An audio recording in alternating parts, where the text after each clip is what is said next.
Let's go straight to the REST API Explorer to basically look at the API itself, the REST API itself, and we will simulate some use cases there.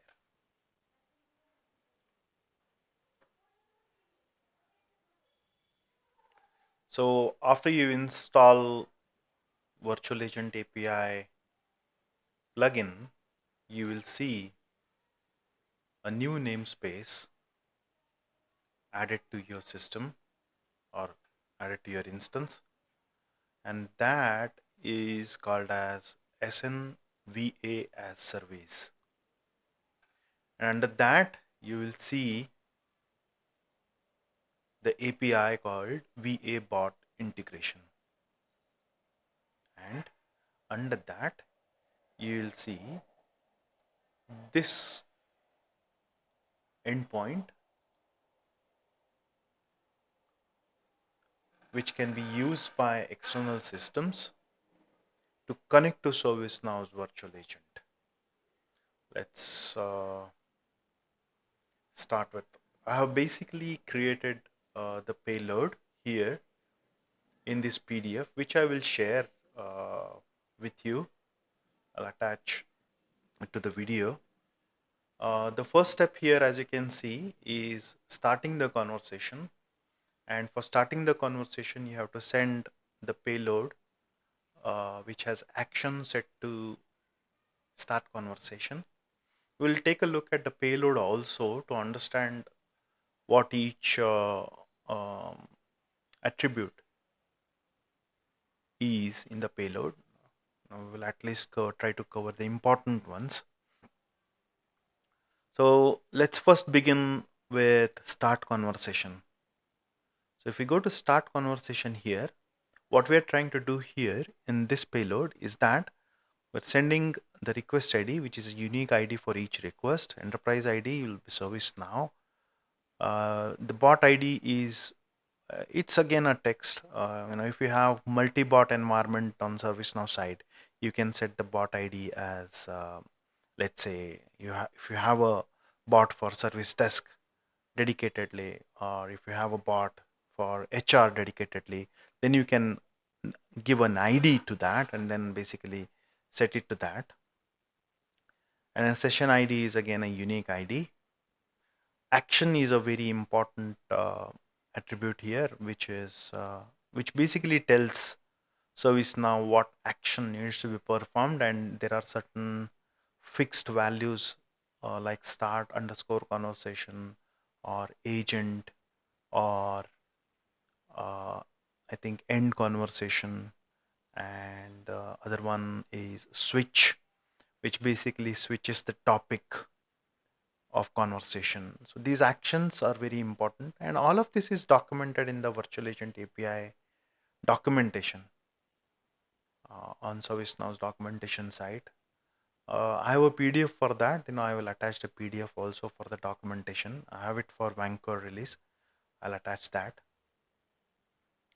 User ID in this case is definitely the ID of the user. However, I have set it to um, the email ID, whereas there is a separate attribute that stores the email ID because I did not want to link the user profile to that of ServiceNow's user profile. I have intentionally set the user ID to the email ID.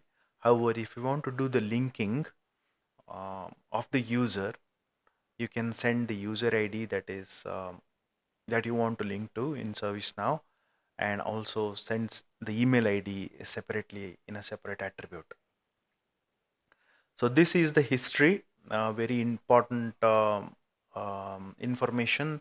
It basically gives you a facility to send the messages that have already happened, or the exchanges that have already happened between um, the primary chatbot and the user. So as you can see, you have 4 attributes here. Whether it's a bot message, yes, what is the message, what should be the display name, what's the type. And the next one is it a bot message? No, it's a user message. What's the value of the message, and the type, display name of the user, and the type of the message. So this is a typical start conversation payload that you will see. This has to be sent by the primary chatbot to ServiceNow. Let's do that using scripted REST API Explorer. Let's send it as the raw data. So let's send that. And as mentioned earlier, ServiceNow will send the response as just 200 OK. It just sends the status code. It does not send the response back to the primary bot immediately. It's an asynchronous processing that's done by virtual agent, and then in the second call it will send the response back to the primary chatbot. So now that we have the response sent from ServiceNow to primary chatbot as successful, let's take a look at what really happened on the front end. When this, actually nothing happened on the front end. All ServiceNow did is it sent the response back to the primary chatbot with the conversation ID, and we can check that payload using the system log. Now let's go to the system log.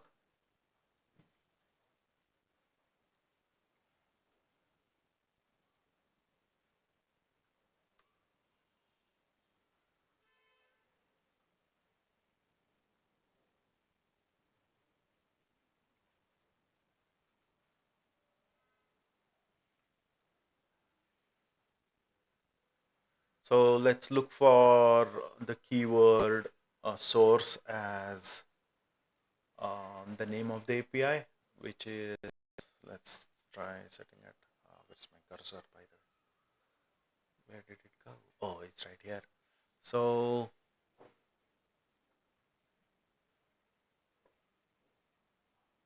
system's acting really weird.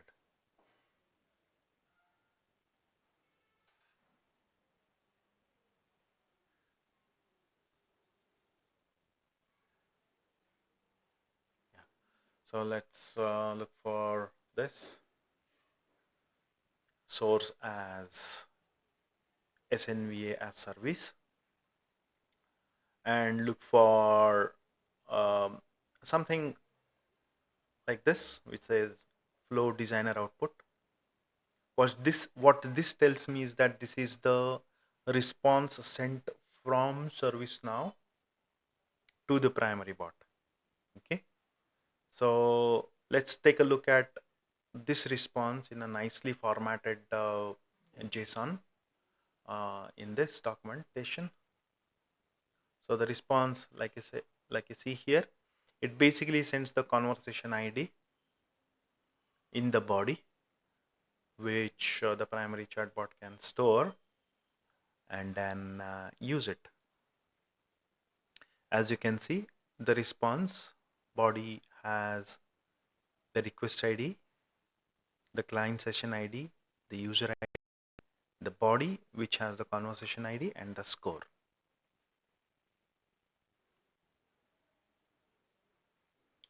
So that's that. Now that we have established the connection between primary chatbot and ServiceNow, as a next step, we will request for a live agent, and the payload for that looks like this. All that we're sending as a part of payload is action as agent.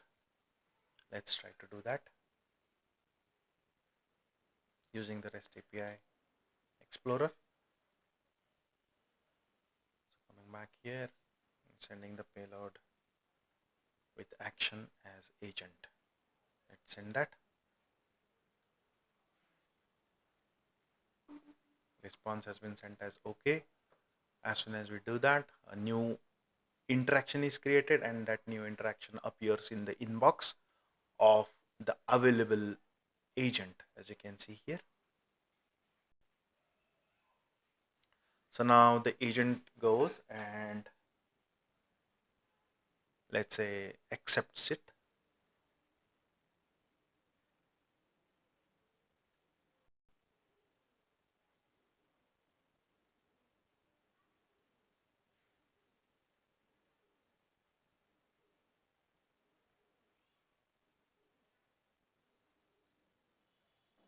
So a chat window gets added to the screen, and this message now has been sent from ServiceNow to the primary chatbot. And let's take a look at the log to see what all has been sent from ServiceNow to the primary chatbot. A lot of things have been sent, as you can see here. Um, so a lot of controls have been sent back along with um, the message. As you can see here, the system administrator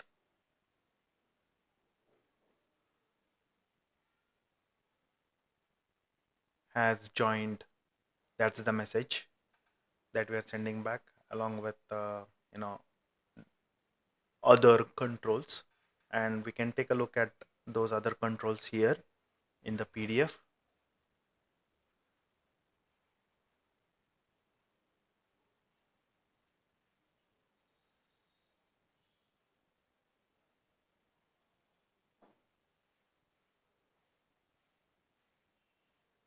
So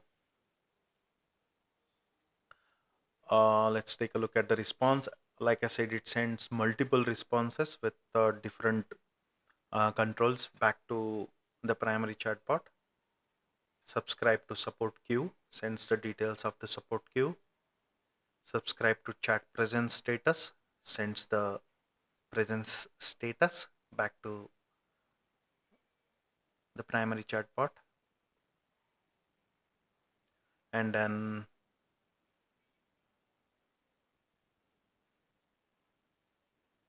the third response is that of starting the spinner, and this is basically the spinner that starts when the primary the virtual agent is transferring the call to the live agent. So that's when the spinner starts.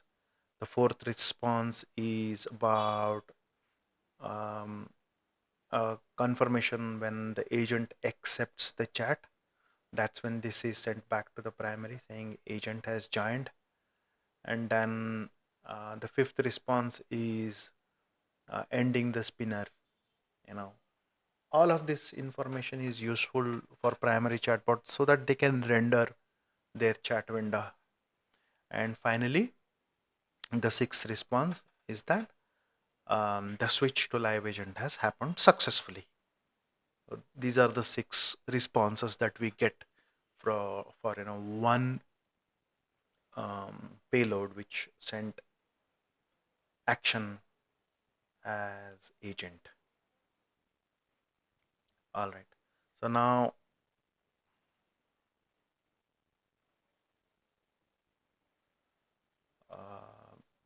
now that we have demonstrated the starting of the conversation and then transferring the uh, control to live agent. So we have seen those two cases. Now let's take a look at the third case, which is the agent is available and the conversation starts with the user. We have pretty much seen that the agent was connected, and now we will see the interaction between the agent and the primary chatbot. Let's take a look at that.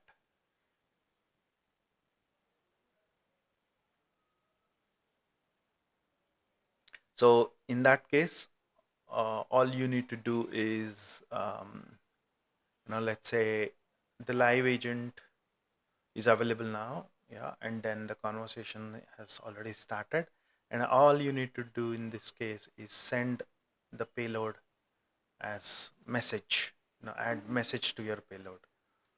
And looks like the timeout Yeah, let's say hi just to keep this session active.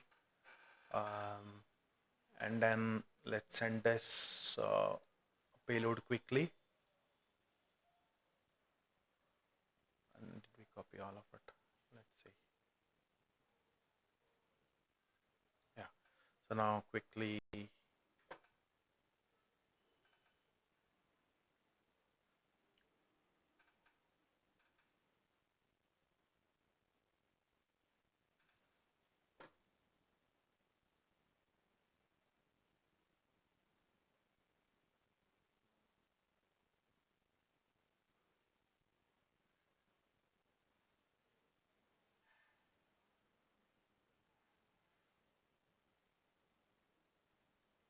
copy it and then send it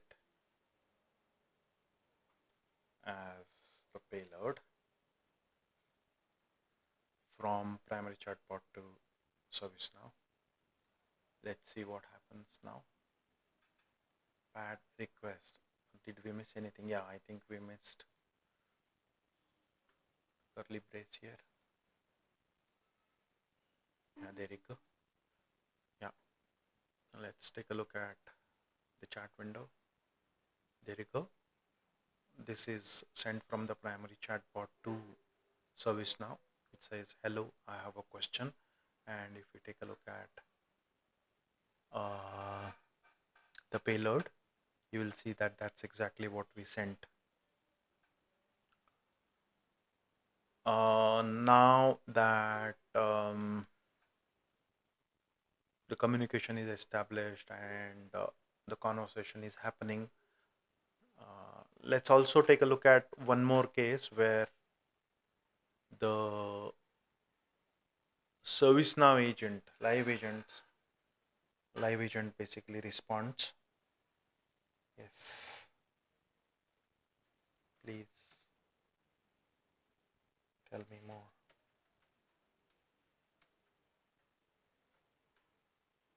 about it.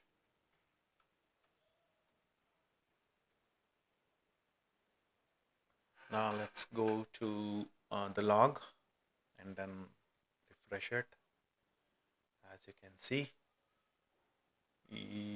this is the output that was sent. In this case, you'll see that the text, yes, please tell me more about it, has been sent from ServiceNow to primary chatbot. Let's take a look at the PDF, which has the payload, response payload, in the formatted way.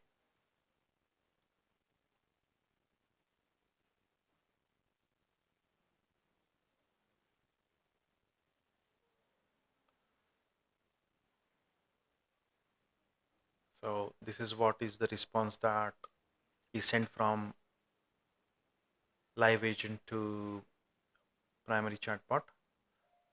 As you can see, all of the context information is already part of the payload. Along with that, the body has been sent back to primary chatbot. In this payload, the live agent typed hi, so you are seeing value as hi. So this is how the interaction between the primary chatbot and ServiceNow really happens. So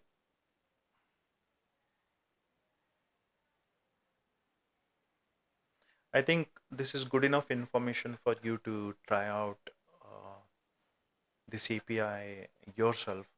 So what I'm going to do is I'm going to attach these use cases, basically this PDF which has payloads for different cases, and I will also attach the documentation for bot-to-bot integration, which you can read and understand more about it. So feel free to ask your questions, give your comments using the comments, YouTube comments, and let me know if you need any further help. And I do not promise that I'll respond back to you immediately. but I'll try my best to answer your questions as soon as possible.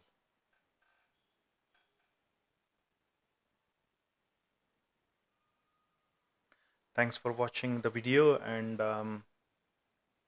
like everyone else says, subscribe, like, comment. Thank you.